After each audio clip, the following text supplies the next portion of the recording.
Welcome back to Welsh Miniature Board Gamer, and today we're going to have an unboxing and kind of a review of the Star Saga Terror in the Deep expansion. So here it is, and it's made by Mantic Games, of course. So yeah, we're going to have a quick look at this. I keep getting it mixed up where I keep thinking it's Terror from the Deep because that was an expansion, a game back in the day for XCOM. But yeah, no, this is Terror in the Deep expansion. I'm sure that's purely coincidental. So first of all, you get loads of little baggies here of miniatures, which is of course what we're really here to have a look at. But yeah, we got these cardboard tokens, you know, for the corridors, etc. It's a nice thick card. If you know Dungeon Saga, this is sort of the space version of it, and this is the expansion. Nice little booklet with a few extra missions and all, you know, to thing what this is, with nice coloured pictures so you can see what the miniatures are painted up when they do it. So yeah, some of these obviously have come unpunched as they have been in my box and banged around, but yeah, they will come to you complete. So then we have these character cards, so these are for both the goodies and the baddies, if I can ever open this bloody thing. And these are sort of oversized, sort of tarot card size. Then you got like the little, oh god, I forgot, minion cards, yeah, so telling you about the baddies, the Nexus cards, etc. Now, I'm not going to go into too much detail about this because, you know, mostly, you know, you're going to want to see the miniatures more than the actual game pieces, I would imagine.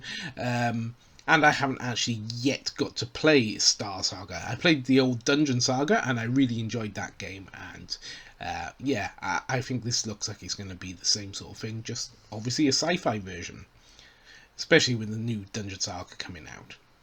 So yeah, you get 3 identical purple bags, and these are your enemies, and you get 1 bag of blues.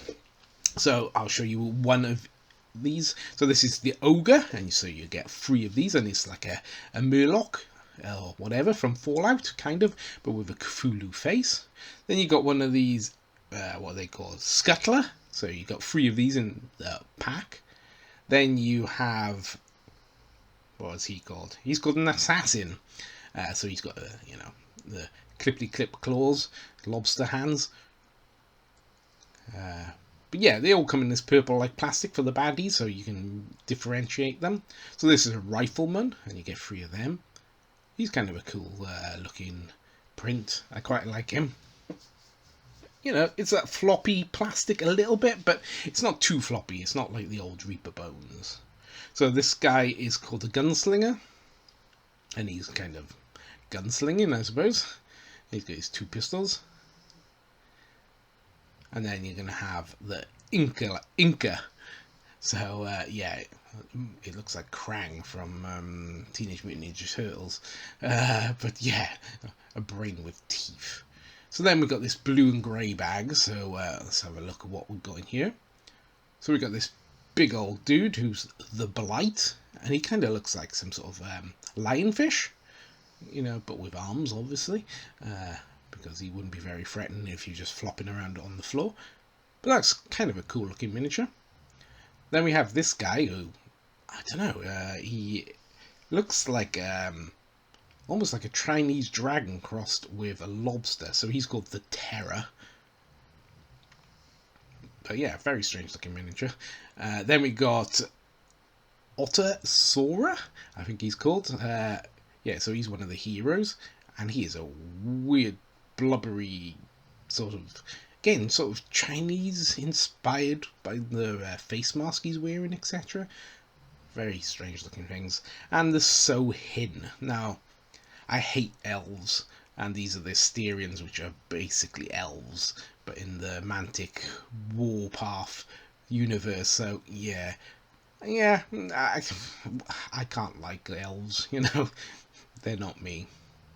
So this is what they could look like painted up. So this is the Inca, and I really like this model. He's going to be, you know, he's kind of, yeah, he's rather grotesque, and I like the way he's got little teeth, if you look at, yeah, yeah, that's, yeah, no.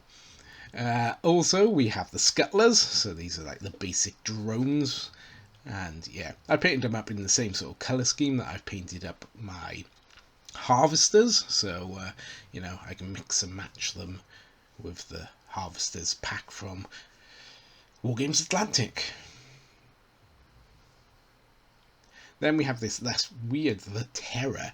Like I said, he looks like a weird Chinese dragon with a lobster, and yeah, I wasn't inspired to paint this guy, but you know, he's okay. I painted him up, so he'll do. But really, looking at him, I just did not like the miniature, so I didn't really put an awful lot of effort into bringing out, you know, his details, etc. But he'll do, he'll do. So then we have the Gunslinger. No, I kind of like him, and I like the colours that I've picked out for him.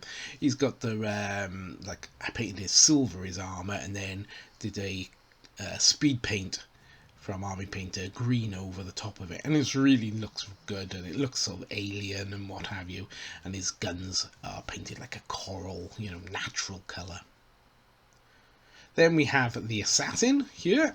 Again, they're all going to be painted much the same way because, you know, they're all of the same faction, of the same species, etc. So yeah, I painted them all in that sort of speed paint over silver, and the Cthulhu-esque purples with pinks, you know, to bring out that sort of highlight. I like this guy, the rifleman. I think I painted him rather well, actually. The tentacles actually stand out really nice, so maybe the sculpt was more to my liking, so I spent a bit more time picking out, you know, individual segments of his tentacles. But they're going to make an interesting, maybe a party for This Is Not a Test, you know, we can have them, you know, the Squid family or something, you know, as the mutants. Yeah, that might be quite fun, actually. So then we have the Blight. So like I said, he's kind of like a lionfish or something, but in a weird looking way. And I'm quite happy with the way he turned out. He looks vicious and looks like he can cause plenty of damage. And I'm really going to have to play Star Saga at some point, because now that I've painted these up, I've got a bit of a feeling to paint them, so yeah. On to the next one. So the next one is a big boy. So this is the Ogre, and yeah, again, I painted them up much like the Harvesters I've painted up in the past, so this thing. But yeah, he would work perfectly well as a Murloc or whatever they call them from Fallout, you know, so if you're looking for a cheap version of that. So all in all, I would say these miniatures are quite nice. They're not brilliant, you know, they feel very sort of I don't know. Yeah, they're not the perfect sculpts, but they're okay sculpts, and, you know, they take paint okay. It's just they're not up to, you know, some of the higher standard miniatures. As you can see by this, he's a big old boy, and he will stand out on the battlefield if you're going to use him in other games. So here's the Asterion, or elf. I hate painting elves. I did an okay job. I didn't do a great job because I really hated painting him, because I hate elves. But yeah, he is what he is. He's a bit of a weird looking dude. But who am I to judge? So then the other of the heroes, I suppose, is this Otter Sora. And he's a weird looking dude. He's like a chunky monster, and he's got like this sort of Chinese looking inspired helmet, etc. So yeah, I painted up pretty much as they show on the cover art, with a little bit of difference. So I just want to say thank you for watching the video, and if you like it, please leave a like, a comment, and I will reply to every comment, and subscribe if you haven't subscribed already. But until next time, it's going to be goodbye from me, Welsh Miniature Board Gamer.